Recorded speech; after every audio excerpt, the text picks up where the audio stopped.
أقبلت أم العريس وقفوا يا أهل القصر، رحبوا بالغالية وشاركوا أفراحها.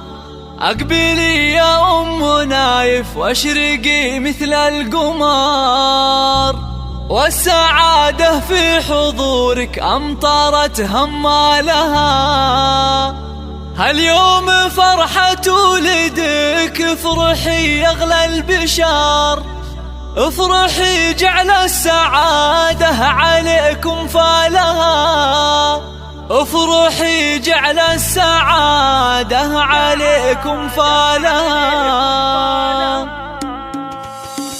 أقبلي بالزين والعز كله والفخر، فيك نفرح يا الغلا ولك نشيل جزالها. نورها اللي طيبها أندى من طيب الزهر، مهرة بوصفها نادرة عن جيلها. طبي الميدان شوشي على لحن الشعر، والعبي وشيله نغني لك موالها، والعبي وشيله نغني لك موالها. يا الكريم اللي كفوفك مثل وبل المطر، تشبهين الغيم في جودها وقبالها. انت اللي شامخة زين واخلاق وقدر، شيخة بين الملا بالحلا ما مثلها. رحبي يا بنت ابوها وحي من حضر، مع طيوب الشاذلية وفوح دلالها، مع طيوب الشاذلية وفوح دلالها. بنت شيخ تكرم الضيف في عز الظهور، بنت عز وطيب من طيب ابوها واهلها. يا شموخ الطيب يا نورة يا تاج الفخر، اختنا اللي نفتخر بطيبها وافعالها. والعريس الغالي يا الشهم وماس الظفر، راعي الامداح كل المراجل نالها، راعي الامداح كل المراجل نالها. نايف حزم الذخور من رياجيل الفخر، حر من روس القبيله ومن ابطالها. زاهين والباشتياز هاك يا نور البدر، والتهاني في زواجك تطيب جزالها. والف مبروك يا نايف والغلا يملي الصدر، ويا عسى افراح العمر تهتني بليالها، ويا عسى افراح العمر تهتني بليالها. وافرحي يا ام نايف عسى افراحك دها، والختم صلوا على النبي ما بارك خيالها. وافرحي يا ام نايف عسى افراحك دها، والختم صلوا على النبي ما بارك خيالها، والختم صلوا على النبي ما بارك خيالها.